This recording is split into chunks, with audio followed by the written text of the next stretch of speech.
Malawi Today. Unoda bwasanga apply za HSA ndi mmene mukuonera mkomano pena munthu utha kumaona ngati anthu amenewa akupita kumavoti koma ayi ndithu anthu awa sakukavota. Sezo kumaza kwesa mphayi ife kulondeli lipo makasoma tisikuona that's over 5,000 people here. Maybe anyway yone kali yeselebe basi ungodikira kuti ntema atagawo though atuzoti ziyamba 8 bar koma this is to 10 ma still tikalipanja pompa ndesi tikuzolezia manthawi zanje komano we are still waiting basungu kahogo kuti muna magisteka yabuda unafika nthawi yanji ko unaona nafika to 8 chinamti ndi chonsechi mukuchiona pamene pachi ndi anthu amene akufunafuna ntchito ya UHSA. Amenewa ndi makosana a zaumoyo ndi mutha kuona gulu lonseli kuti likufuna ntchito imwe ndi zimenezi zikuchitika madera osiyanasiyana a mdzikomo koma kumeneko kukuoneka kuti kuli anthu ambirimbiri kwina kuli konse kuli anthu ambirimbiri. Tikuti tu anthu amenewa sikuti akupita kumpira sikuti akuonera mpira sikumpira ukuya monga mmene tikuzira kuti kuli mpira wanoma ndi bulesi sizizi choncho anthu awa akupita kukasaka ntchito.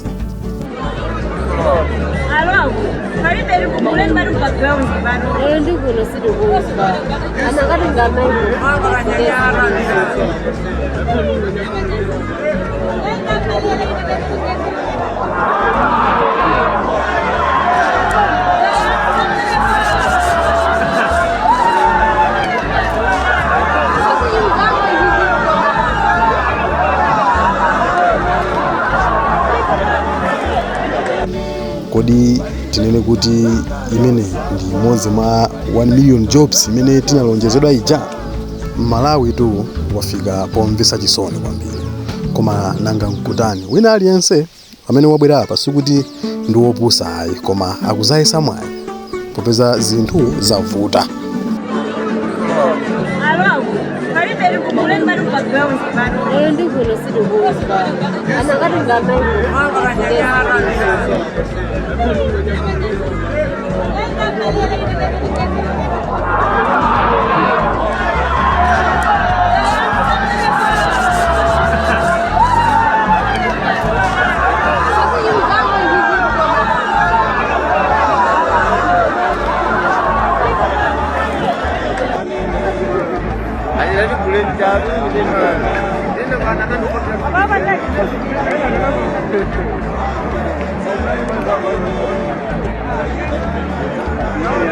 ife ndifovurika osowa ntchito. unoda bwasanga apply za HSA ndi mmene mukuonera mkomano sezo kumaza kwesa mphayi ife kulondeli lipo makasoma tisikuona that's over 5,000 people here.